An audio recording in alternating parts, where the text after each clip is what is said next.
Today I want to talk about how to store PV energy with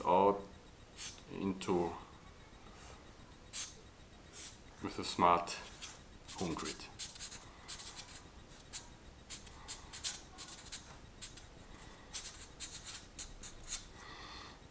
With the problem with PV, we have a peak, and here most of the energy is produced at the middays, 12 o'clock, and how to store this and how to consume it.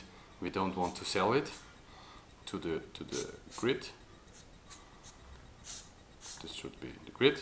We want to store it by ourselves into our air conditioning systems or in our refrigerator. These things should be to extend with a new sensor which is connected to the inverter, and we have only the sensor of the temperature, and we need a new sensor who is connected to the inverter so that we can store the peak power of the PV plant. Thank you.